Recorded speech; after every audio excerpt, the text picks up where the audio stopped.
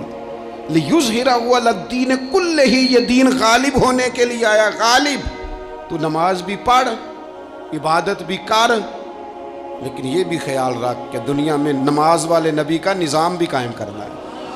تیرے پاس نری مسجد نہیں ہونی چاہیے، حکومت بھی ہونی چاہیے۔ مسلمان کے ہاتھ میں نری تسبیح نہیں ہوگی، یہ انان حکومت بھی چلائے گا۔ اس کے اندر خودداری ہوگی۔ حضرت عمر تہجد بھی پڑھتے تھے اور سویرے حکومت بھی کرتے تھے۔ حضرت صدیق اکبر ساری رات مدینے والے کی یاد میں رویا بھی کرتے تھے، اور صبح اٹھ کر تلوار لے کر نبی پاک علیہ السلام کی ختم نبوت کے منکروں کے خلاف جہاد بھی کیا کرتے تھے۔ جب تک اپنے مزاج میں وہ شوق نہیں پیدا ہوتا کہ دین کو غالب کرنا ہے، جد و جہد کرنی ہے، کوشش کرنی ہے، بڑا سوکھا ہے ہمارے لیے بھی، آرام سے نماز پڑھیں، نفل پڑھیں، عبادت کریں۔ اور ویسے بھی اسے لوگ زیادہ بڑا پیر سمجھتے ہیں جس کی تسبیح زیادہ لمبی ہو، وہ زیادہ بڑا پیر ہوتا ہے جس کی پگڑی ذرا زیادہ بڑی ہو، جبہ تگڑا پہنے، اجرے کے اندر رہے، باہر نہ نکلے، اور اندر جائیں 2 منٹ کے لیے حضرت کی زیارت کریں، باہر آ جائیں، بس چھٹی، وہ زیادہ پیری مریدی ہو جاتی ہے۔ پیر تو بولتا ہی نہیں۔ وہی ہے تیرے زمانے کا امام برحق، اقبال کہنے لگے وہی ہے تیرے زمانے کا امام برحق، جو تجھے حاضر و موجود سے بیزار کرے اور موت کی شکل میں دکھلا کے تجھے جلوہ یار، زندگی تیرے لیے اور بھی دشوار کرے، تو جو تیرا جینا مشکل کر دینا، وہ تیرے زمانے کا امام برحق ہے، تیرے لیے زندگی دشوار کر۔ یہ کیا بات ہوئی کہ ٹھیک ہے جناب آپ موج کریں جو دین غالب ہونے کے لیے آیا، دین کے مزاج میں غلبہ ہے، دین کی طبیعت میں غلبہ ہے، دیندار چھا کے وقت گزارا کرتے ہیں۔ اللہ تعالیٰ نے اس دین کے اندر وہ قرار دیا ہے، وہ وسعت دی ہے، وہ درد دیا ہے، وہ ذوق دیا ہے۔ اپنے اندر سے وہ بت توڑ ڈالیں جو بت مایوسی پھیلاتے ہیں، ان جگہوں سے نکل آئیں جہاں انسان کمزور پڑتا ہے۔ اٹھ باندھ کمر کیوں ڈرتا ہے، پھر دیکھ خدا کیا کرتا ہے۔ آگے کی طرف دیکھیں، آگے کی طرف دیکھیں۔ میرے نبی اکرم صلی اللہ تعالیٰ علیہ وسلم نے فرمایا حالات جتنے بھی خراب آ جائیں، ماحول جتنا بھی بگڑ جائے، امت پر دشواری جتنی بھی آئے، حضور علیہ السلام نے فرمایا ہے یہ دین اسلام ہے، یہ مسلم کے لفظ ہیں، حضور فرماتے ہیں یہ دین ہمیشہ قائم رہے گا۔ اور فرمایا ایک جماعت ہوگی پوری میری امت کی جو دین اسلام کے دفاع میں کام کرتی رہے گی، جد و جہد کرتی رہے گی، کوشش کرتی رہے گی، ہمت کرتی رہے گی۔ میرے عزیز حضور نے فرمایا ہمیشہ یہ دین قائم رہے گا، اور ایک جماعت ہمیشہ اس دین کے لیے کام کرتی رہے گی۔ اور میرے نبی پاک علیہ السلام نے فرمایا 100 سال کے بعد تو اللہ ضرور اس امت میں ایک ایسا شخص پیدا کرے گا، یہ ابن ماجہ میں حدیث موجود ہے، جو اس دین کی نئے سرے سے تجدید کر دے گا۔ وہ لوگ آتے رہے، جب حالات بڑے بگڑے تو حضرت عمر بن عبدالعزیز آ گئے، حالات کا رخ بدل کے رکھ دیا۔ پھر معاملات بڑے بگڑے تو امام شافعی جیسے لوگ آ گئے، غوث اعظم جیلانی جیسے لوگ آ گئے۔ حالات بڑے بگڑے تو شیخ عبدالحق محدث دہلوی جیسے لوگ آ گئے۔ ہندوستان میں جب ماحول بڑا کٹھن ہوا تو اعلیٰ حضرت فاضل بریلوی جیسے لوگ آ گئے۔ ہر صدی کے سرے پر اللہ تعالیٰ ایک مجدد بھیجے گا، حضور کا وہ غلام دین کو نئے سرے سے تازہ کرے۔ دین کے چمن میں ہمیشہ بہار رہے گی، ہمیشہ نورانیت رہے گی، ہمیشہ نور علی نور رہے گا۔ یہ کام صرف کرنے کا کام کیا ہے، یہ دین تو پھلے گا پھولے گا۔ جو آگے بڑھ کے خدمت میں حصہ ڈال لے گا نا، وہ اپنا نفع کرے گا۔ یہ قرآن پاک ہے، یا ایھا الذین آمنوا ان تنصروا اللہ ینصرکم ویثبت اقدامکم۔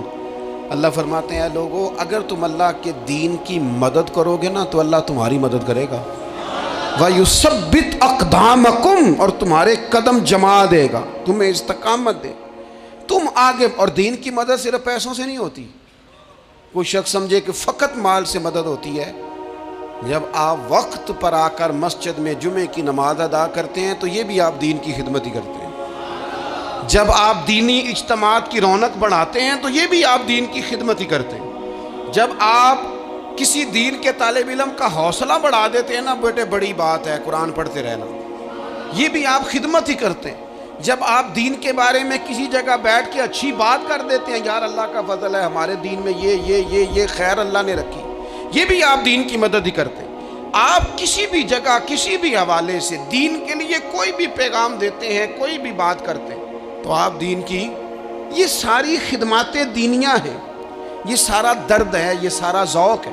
ہم اپنا اپنا حصہ جس طرح بھی ملا سکیں دین کی حمایت میں، دین کی مدد میں، جہاں کوئی ایسی بات ہو رہی ہو وہاں ہم دفاع کے لیے کھڑے ہو جائیں۔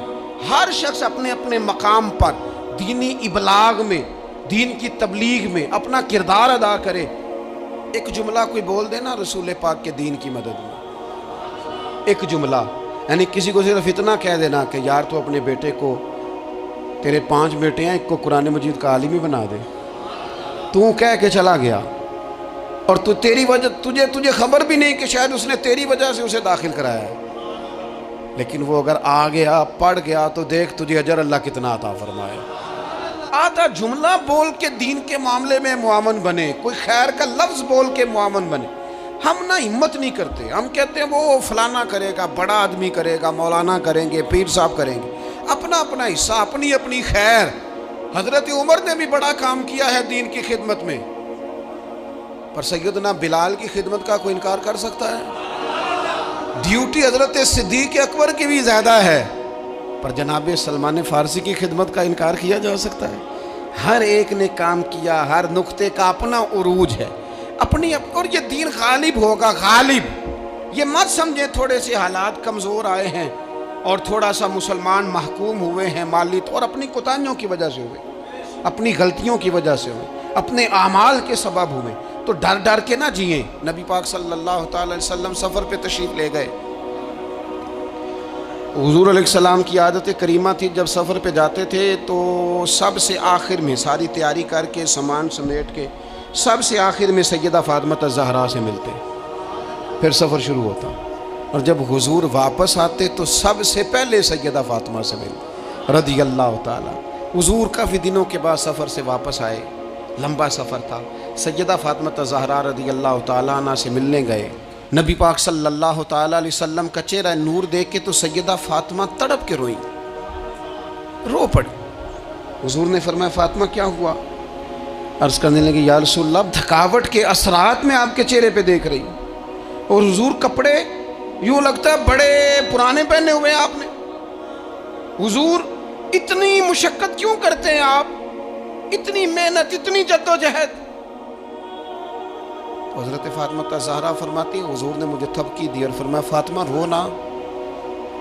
اور یہاں وہ بعض لوگ ہوتے ہیں نا جو ہم نے دیکھا ہے، ہمارے ہاں اس طرح ہوتا ہے کہ وہ کوئی اس طرح کی بات کرے تو وہ زیادہ رونے لگ جاتے ہیں، کیا کریں بڑے مسائل ہیں، بڑی مشقت ہے، کرنا پڑتا ہے، لوگ اور زیادہ۔ لیکن نبی پاک علیہ السلام نے سوچوں کو نیا زاویہ دیا، خیالات کو نیا رخ دیا، اس بات کو ایک نیا انداز سوچنے کا فراہم کیا۔ حضور فرمانے لگے فاطمہ رو نا، تیرے باپ کو اللہ نے اعلیٰ مقاصد کے لیے دنیا میں مبعوث فرمایا۔ حضور فرمانے لگے فاطمہ کوئی گھر کچا، کوئی پکا، کوئی خیمہ ایسا نہیں بچے گا جہاں اللہ دین اسلام کو پہنچا نہیں دے گا۔ اور فرمایا فاطمہ یاد رکھنا جس طرح رات چھا جاتی ہے نا، محمد عربی کا دین بھی چھا جائے گا، یہ چھا جائے گا دین، جس طرح رات چھا جاتی ہے یہ دین بھی چھا جائے گا۔ اور پھر دین چھا گیا، جگہ جگہ چھا گیا، یورپ میں بھی اذانیں پڑھی جانے لگی، امریکہ اور افریقہ میں بھی قرآن پڑھا جانے لگا، جگہ جگہ جگہ جگہ رسول اللہ صلی اللہ علیہ وسلم کے دین کی بات ہونے لگی۔ کہا فاطمہ گھر کچا ہو یا پکا ہو، خیمہ ہو، ہر جگہ یہ دین پہنچے گا، اور دین پہنچا۔ دوستو کمزوری وقتی طور پر ہے، حالات وقتی طور پر ہیں، مسلمانوں نہ گھبراؤ، خدا کی شان باقی ہے۔ یہ دین فطرت ہے، یہ دین اپنی حقانیت کی وجہ سے پھیل رہا ہے، کسی کا محتاج نہ یہ کسی کے زور لگانے۔ مسلمانوں نہ گھبراؤ، خدا کی شان باقی ہے، ابھی اسلام زندہ ہے، ابھی قرآن باقی ہے۔ یہ کافر کیا سمجھتے ہیں جو ہم سے روز الجھتے ہیں؟ ابھی تو کربلا کا آخری میدان باقی ہے، ابھی تو آخری میدان لگے گا میدان کربلا میں، اور فکر حسینی کے علم بردار میدان میں نکلیں گے، یزیدی سوچوں سے ٹکرائیں گے، اور بڑے سینے تیار ہیں جو اس کے لیے پوری جد و جہد کریں گے۔ ابھی تو کربلا کا آخری میدان باقی ہے۔ اپنی زندگی کے اندر قوت ارادی پیدا کریں، کچھ کر لینے کی ٹھان اپنے مزاج میں پیدا کریں۔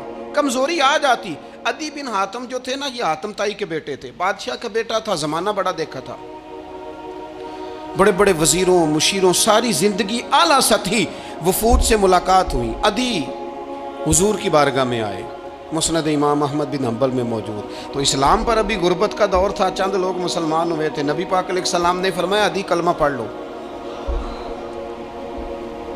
تو عدی کہنے لگے میں تو پہلے ہی ایک دین کا ماننے والا ہوں۔ حضور فرمانے لگے جس دین کے تم ماننے والے ہو اس دین کو میں تم سے زیادہ جانتا ہوں۔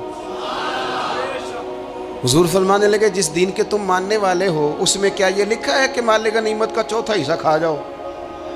کہنے لگے نہیں۔ تو فرمایا کھا کیوں جاتے ہو؟ عدی کہتے ہیں چونکہ یہ ہمارے اندر کی بات تھی بادشاہوں کی، تو میں نے فوراً سر تسلیم خم کر دیا، میں نے فوراً سر جھکا دیا، میں نے کہا آپ بات ٹھیک کر رہے ہیں۔ حضور فرمانے لگے اب اگلی بات بھی کروں؟ یا رسول اللہ فرمائیے۔ فرمایا پتہ ہے تم دین کیوں نہیں قبول کر رہے؟ یہ بھی مجھے پتہ ہے۔ یا رسول اللہ کیوں؟ فرمایا تم دیکھتے ہو کہ دین کے ماننے والے غریب غریب لوگ ہیں، تم دیکھتے ہو کہ ابھی یہ کمزور ہیں، تم دیکھتے ہو کہ مکے والوں نے مدینہ طیبہ سے پریشان کر کے مسلمانوں کو نکال دیا ہے، یہ غریبی دیکھ کر بظاہر اسلام کی کمزوری دیکھ کر تم کلمہ نہیں پڑھ رہے؟ حضور فرمانے لگے عدی مقام حرا کا نام سنا ہے؟ بڑی دور تھا علاقہ، وہ مقام حرا کا نام سنا ہے؟ عدی کہنے لگے حضور سنا ہے پر وہ جگہ دیکھی نہیں۔ محبوب فرمانے لگے سن، میں وہ وقت لے کے آؤں گا، میرا دین اس طرح نافذ ہوگا کہ ایک عورت مقام حرا سے اونٹنی پہ اکیلی بیٹھے گی اور اکیلی آئے گی اور آ کے بیت اللہ کا طواف کرے گی، سوائے اسی اللہ کے کسی کا خوف نہیں ہوگا، رب کے علاوہ کسی سے نہیں ڈرے گی۔ یہ دور آئے گا، تو دیکھ رہا ہے کہ صرف مکے پہ حکومت نہیں دنیا پہ مسلمان چھا جائیں گے۔ اور حضور فرمانے لگے کسرا کا نام سنا ہے؟ کہا حضور وہ تو بظاہر اس وقت بڑا تگڑا بادشاہ ہے۔ فرمایا اس کے علاقے بھی فتح ہوں گے، وہ خزانے مسلمانوں کے پاس آئیں گے۔ اور فرمایا تو تیسری بات نبی پاک نے بیان کی، فرمایا تو یہ دیکھ رہا ہے کہ مسلمانوں میں غربت ہے؟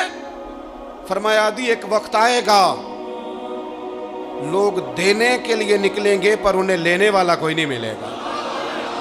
ایک وقت آئے گا لوگ دینے نکلیں گے، لینے کوئی نہیں آئے گا۔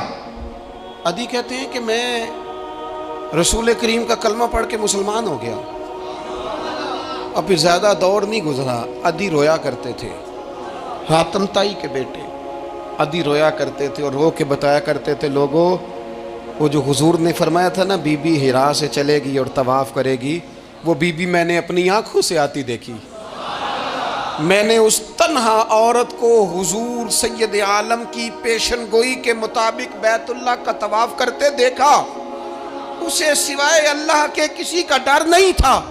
اور عدی کہنے لگے وہ جو حضور نے فرمایا تھا نا کہ کسرا کے خزانے فتح ہوں گے، فرمایا وہ جب فتح ہو رہی تھی تو میں خود اس جنگ میں شریک تھا، مجھے اللہ نے موقع دیا، میں مجاہدوں میں شامل تھا۔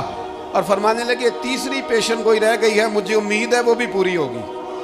حضرت عمر بن عبدالعزیز کے زمانے میں آ کے وہ دور بھی آیا کہ لوگ زکوٰۃ دینے نکلتے تھے، لینے والا کوئی نہیں ملتا تھا، لوگ کسی کو غریب سمجھ کے صدقہ دینے لگتے تھے، وہ کہتا تھا بھائی لے جا، میں تو رات خود دے کے آیا ہوں، لوگ دینے نکلتے تھے، لینے والا کوئی نہیں۔ اسلام کی فطرت میں قدرت نے لچک دی ہے، اتنا ہی یہ ابھرے گا جتنا کہ دبا دو گے۔ یہ مولویوں کی وجہ سے، پیروں کی وجہ سے، سیاستدانوں کی وجہ سے نہیں چھائے گا۔ یہ کیوں چھائے گا کہ ارسل رسولہ بالہدی ودین الحق، یہ اس لیے چھائے گا کہ اللہ نے بھیجا ہی حق کے ساتھ ہے، یہ آیا حق کے ساتھ ہے، لہذا چھا جائے، حق ہمیشہ چھا جایا کرتا ہے۔ اور وَقُلْ جَاءَ الْحَقُّ وَزَهَقَ الْبَاطِلُ إِنَّ الْبَاطِلَ كَانَ زَهُوقًا، جب حق آتا ہے تو باطل خود بخود چھپ جاتا ہے، اور باطل ہوتا بھی مٹ جانے کے لیے بس نا یہ دین حضرت خباب بن الارت رضی اللہ تعالیٰ عنہ فرماتے ہیں ہمیں بڑی تکلیف دی کفار مکہ نے، قریش نے بڑا ستایا۔ نبی پاک علیہ السلام خانہ کعبہ کے ساتھ ایک چادر لے کے آرام فرما رہے تھے، ہم حضور کی بارگاہ میں گئے، یا رسول اللہ دعا کریں یہ تباہ ہو جائیں، تنگ بڑا کرتے ہیں، حضور آپ دعا کریں اللہ کی بارگاہ میں۔ تو حضور اٹھ کے بیٹھ گئے، فرمایا جلدی نہ کرو، تم سے پہلے ایسے لوگ گزرے ہیں جن کو گڑوں کے اوپر رکھ کے نا تو آروں سے کاٹ دیا جاتا تھا، وہ 2 ٹکڑے ہو جاتے تھے۔ فرمایا جلدی نہ کرو، تم سے پہلے ایسے لوگ گزرے ہیں کہ لوہے کی کنگھیوں سے ان کا گوشت نوچ دیا جاتا تھا، ہڈیاں تک زخمی ہو جاتی تھی، سی نہیں کرتے، زخم پہ زخم کھا کے جی، خونے جگر کے گھونٹ پی، آہ نہ کر لبوں کو سی، یہ عشق ہے کو دل لگی نہیں۔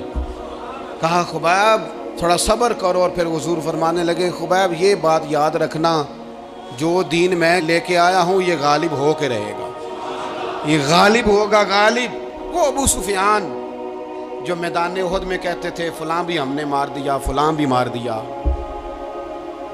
جب 10,000 کا لشکر لے کے نبی پاک گئے تھے نا دوبارہ واپس، 10 سالوں میں 3 لوگ لے کے حضور مکے سے آئے، اور 10,000 کا لشکر لے کے جب دوبارہ گئے نا، ابو سفیان کہنے لگے لڑنا ہی نہیں، کیونکہ جس شان سے معصوم آمنہ آئے ہیں لڑنے والی بات ہی کوئی نہیں، طاقت ہی نہیں، آنکھ نہیں ملا سکتے تو ہاتھ کیسے اٹھائیں گے۔ لیکن پتہ ہے حضور کا طریقہ کیا تھا؟ سیاہ امامہ تھا، اونٹنی پہ بیٹھے تھے، اور گردن محبوب نے اتنی جھکائی تھی کہ وہ اونٹنی کی گردن سے لگ رہی تھی، اس شان کے ساتھ حضور داخل ہوئے۔ اذا جاء نصر اللہ والفتح ورأیت الناس يدخلون فی دین اللہ افواجا، اپنے اندر نہ تھوڑی سی، آپ 24 گھنٹے دنیا کمائیں، کوئی منع نہیں کرتا، مال کمائیں، جائیدادیں بنائیں، حلال کمائیں، جتنا مرضی کمائیں، لیکن نہ کچھ تھوڑا سا اپنے آپ کو دین کے لیے، صرف مالی طور پر نہیں۔ ہمارے ہاں ایک بہت بڑا مسئلہ یہ بن گیا کہ صرف مالی طور پر ہم سمجھتے ہیں دین کی مدد کر دیں۔ اگر آپ اپنے پتر کو نمازی بنا چکے ہیں تو ایک کام آپ نے دین کی خدمت کا کر لیا۔ اگر آپ کی بیٹی پردے کی عادی ہو گئی ہے تو آپ نے دین کی خدمت میں ایک حصہ ڈال لیا ہے۔ اگر آپ کے گھر کے اندر آپ ان ساری چیزوں کو بین کرنے میں کامیاب ہو گئے، یا ایھا الذین آمنوا قوا انفسکم واہلیکم نارا، ایمان والوں خود بھی دوزخ سے بچو، اپنے اہل خانہ کو بھی بچاؤ۔ اگر فحاشی اور ریانی کا رستہ آپ نے اپنے دروازے کے باہر روک دیا ہے تو آپ نے دین کی خدمت کر لی ہے۔ اگر آپ اپنے دوستوں کو نمازی بنانے میں کامیاب ہو گئے، اگر آپ چند لوگوں کو قرآن پڑھانے میں کامیاب ہوئے ہیں، تو پھر کچھ نہ کچھ حصہ آپ نے دین میں شامل کیا ہے۔ کرنے کا کام یہ ہے کہ اپنا اپنا حصہ اپنی اپنی خیر دین میں ملائیں، جد و جہد کریں، کوشش کریں۔ 2 جملے بول کر، جب کوئی بندہ کہہ رہا ہو نا جی بڑا مشکل ہے دین پہ عمل کرنا، تو اسے کہیں دین پہ ہی چلنا تو آسان ہے، دین پہ چلنا ہی تو آسان ہے۔ جب بڑی دین مخالف باتیں ہو رہی ہوں تو وہاں ساری برادری کٹھی بیٹھی ہے نا، بچے کے دن رکھے جا رہے ہیں، تو میں دین کی خدمت بتا رہا ہوں کیا کیا کرنی ہے۔ بیٹے کے دن طے ہو رہے ہیں تو کوئی کہتا ہے کہ ماموں کو منا لو ناراض ہے، چچا کو منا لو ناراض ہے۔ یہ میں اپنا درد دل آپ کے سامنے رکھ رہا ہوں۔ دین کی خدمت یہ ہے کہ ایک بندہ بیچ میں سے بولے، وہ کہے او شادی میں کوئی غیر شرعی کام نہ کرنا، سب کو منا رہے ہو تو کہیں رب رسول کو ناراض نہ کر لینا۔ یہ تیری دین کے لیے خدمت ہو جائے گی، یہ تیری دین کے لیے خدمت ہو جائے گی۔ وہ جس شخص نے جاتے جاتے رستے میں کہا تھا نا حضرت عبداللہ مزنی کو کہ میں ایک مدینے میں چاند چڑھا دیکھ کے آیا ہوں کہ جس کے قریب سے جو گزرتا ہے اسے بھی نور ملتا ہے، تو اس کی ایک بات گھر کر گئی، جناب عبداللہ مزنی مدینے والے کے عاشق ہو گئے۔ آپ کہہ دیں بات پھیل جائے گی، اللہ اسے پھیلا دے گا۔ اپنے مقام پر بیٹھ کر اپنے میں فیکٹری کے مالک سے کہا کرتا ہوں کہ تو نہ مسجد ضرور بنا چھوٹی سی، دفتر والوں سے کہا کرتا ہوں کہ یہاں نا نماز باجماعت کا بندوبست ضرور کراؤ۔ میں کہتا ہوں یہ سارے دین کے کام ہیں۔ آپ اپنے حلقہ اثر میں کہیں یہاں نماز باجماعت ہوگی، یہاں سویرے آتے ہی پہلے تلاوت ہوگی، یہاں پہلے قصیدہ بردہ شریف، آپ کوئی خیر کے کام میں اپنا حصہ ڈالتے رہیں۔ انشاءاللہ یہیں سے چنگاریاں بنیں گی، یہیں سے انقلاب برپا ہوگا۔ اور امام جعفر صادق کے قول پر اپنی بات سمیٹوں گا. کسی نے کہا تھا میں دین کی تبلیغ کرنا چاہتا ہوں، تو فرمانے لگے سوکھا حال ہے، تو دین پہ عمل کرنا شروع کر دے. دین کی تبلیغ ہونی شروع ہو گئی، عمل کر.